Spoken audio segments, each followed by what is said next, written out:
Bismillahirrahmanirrahim. Assalamualaikum warahmatullahi wabarakatuh. Perkenalkan, nama saya Tiara Kesani Siregar, NPM 2008260049.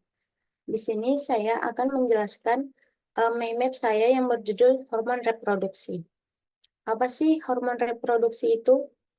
Hormon reproduksi ini merupakan sekelompok hormon yang diproduksi oleh kelenjar endokrin yang berperan penting dalam mengatur fungsi sistem reproduksi pada manusia dan hewan, di mana hormon-hormon ini berperan dalam mengontrol perkembangan organ seksual, fungsi ovarium dan testis, siklus menstruasi, produksi sperma, ovulasi, serta berbagai aspek lain dari reproduksi.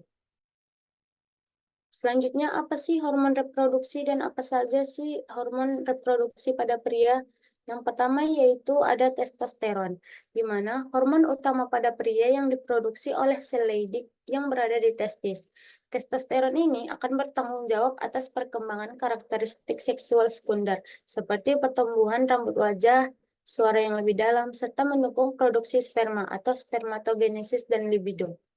Selanjutnya ada LH atau luteinizing hormone, di mana LH ini diproduksi oleh kelenjar pituitari anterior. LH ini akan merangsang sel Leydig di testis untuk memproduksi testosteron.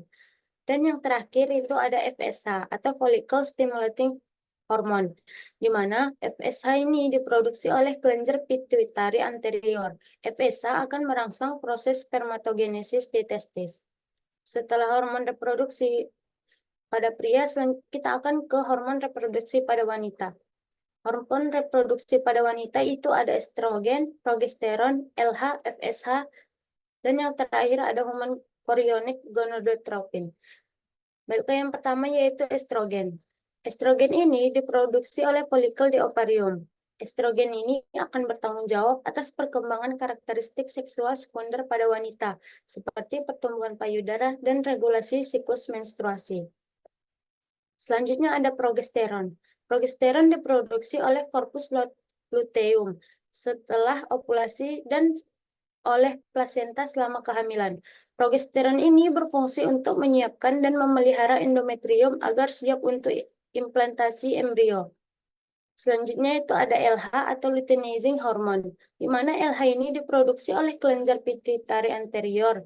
LH akan memicu ovulasi atau pelepasan sel telur dari ovarium dan pembentukan korpus luteum. Selanjutnya ada FSH atau follicle stimulating hormone, di mana FSH ini diproduksi oleh kelenjar pituitari anterior dan FSH akan merangsang pertumbuhan folikel ovarium yang berisi sel telur yang berkembang. Selanjutnya yang terakhir itu ada hormon chorionic gonadotropin atau HCG, di mana HCG ini diproduksi oleh plasenta selama kehamilan. HCG akan mempertahankan korpus luteum untuk memastikan produksi progesteron yang cukup selama awal kehamilan. Selanjutnya yang terakhir itu ada hormon reproduksi umum, di mana gonadotropin releasing hormone atau GnRH ini diproduksi oleh hipotalamus. GnRH ini akan mengatur sekresi FSH dan LH dari kelenjar pituitari. GnRH ini dilepaskan dalam pola pulsatif yang mengontrol siklus menstruasi pada wanita dan produksi sperma pada pria.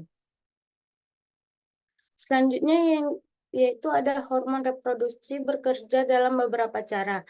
Yang pertama yaitu stimulasi pertumbuhan dan perkembangan organ reproduksi, regulasi siklus menstruasi dan ovulasi, regulasi produksi sperma, pengaturan kehamilan dan laktasi, dan yang terakhir yaitu sebagai pengaturan libido dan fungsi seksual. Jadi mungkin itu saja yang dapat saya sampaikan. Ini ada beberapa referensi dari penjelasan mind map saya. Mungkin kurang lebih saya mohon maaf. Wassalamualaikum warahmatullahi wabarakatuh. Terima kasih.